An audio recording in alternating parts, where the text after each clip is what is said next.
Cody Waite with Waite Endurance here at Session 6 Sport Performance. I'm going to demonstrate our core set number 4 of our Base Builder Strength Program. So with all our core sets, we have the 3 movements, one that targets the anterior side of our core, one that targets the oblique side, and one that targets the posterior side of our core. So for the anterior side, we're going to do a hollow rock or hollow hold movement.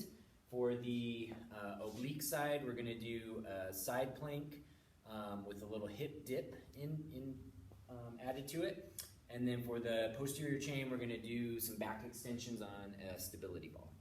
Okay, so these are 3 great movements that are going to target front, sides, and back of your entire core.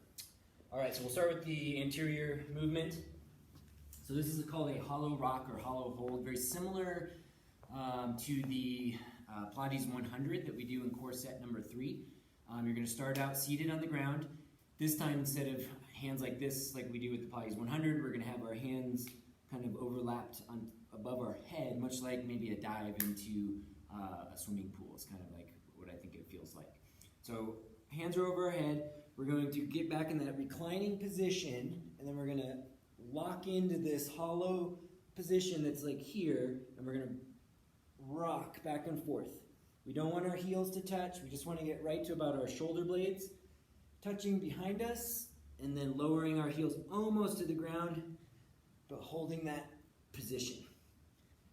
Takes a little bit of getting used to, but it's a very dynamic anterior core position to be able to hold, and you're going to rock. So you'll typically will do anywhere from 10 to 20 of those rocks in a set, and kind of building up from there. If you find that too difficult or maybe too uncomfortable, perhaps for your back, you can do it on a mat instead of a harder floor like this. But also you can do what's called a hollow hold. So it's the same exact concept, but we're just not rocking. So we're kind of holding more like the Pilates 100 where we were here. Now we're going to hold in this hollow position, and you're going to hold it maybe to a count of 10 or 20 seconds. And it gets rather challenging as well.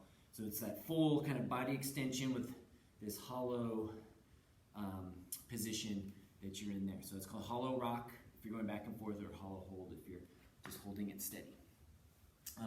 For our obliques sides of things here, we're going to do a side plank variation. So get into stacked feet on your elbows here in the side plank position. Then what you're going to do is just lower your hip down to the floor. You're going to get a good stretch, and then you pop your hip back up. So you're really stretching and utilizing your oblique muscles here. Typically we'll do anywhere from 8 to 15 of these, and then you'll roll over to the other side, get into that side plank position, lower that hip, pop it back up. So this is a really great lateral core stability movement to add to the routine.